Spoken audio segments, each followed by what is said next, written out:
Bonsoir, maman. Oui, effectivement, je te comprends parce que c'est tellement fréquent que on a l'impression que c'est une épidémie. Beaucoup de femmes et beaucoup d'hommes, je ne sais pas si je peux dire une erreur parce que je ne veux pas que beaucoup de gens viennent juger mon message. Il y a toujours des gens qui ne prennent que la petite bête et c'est ça qu'ils vont mettre en haut pour dire que non, comment tu peux dire ci, comment tu peux dire ça. Et pourtant, il y a des réalités qu'on peut dire à haute voix parce que ce n'est plus caché en fait.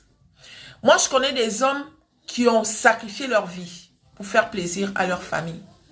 Beaucoup sont ici en Europe, ils sont coincés, ils ne peuvent pas repartir parce que à l'époque où ils n'avaient pas pensé à eux. Ils ont tout donné pour aider. Ils ont tout donné pour faire plaisir.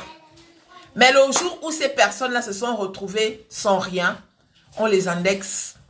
Beaucoup parmi eux aujourd'hui sont critiqués en disant depuis qu'il est là-bas en Europe, il est maintenant coincé là-bas, il a oublié qu'il a laissé la famille au pays.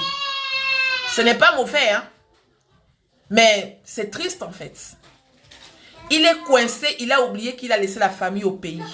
Regarde un peu seulement la manière, la façon de parler. Personne ne cherche à savoir pourquoi tu es coincé.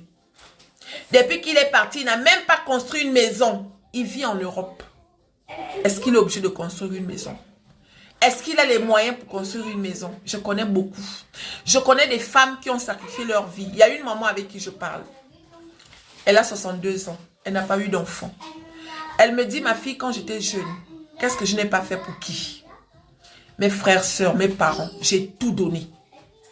Je n'ai même pas pensé à moi. Je ne me mettais avec des hommes, seulement des hommes. En fait, elle ne se mettait qu'avec des hommes qui avaient de l'argent. Parce qu'on lui disait que non, tu ne peux pas te mettre avec cette catégorie, sachant que tu as des frères et des sœurs. Elle a donné à ses frères et ses sœurs. Elle a construit des maisons. Elle a offert des voyages. Elle a payé les études. Elle s'est même occupée des enfants de ses frères et sœurs.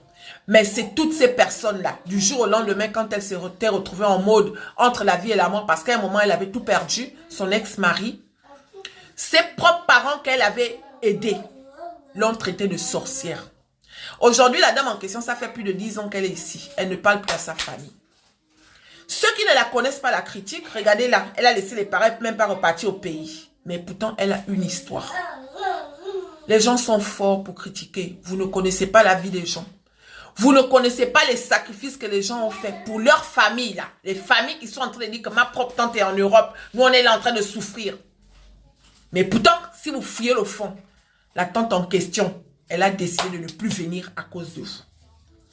Le monde est cruel. Mettez-vous en couple pour vous, pas pour aider la famille.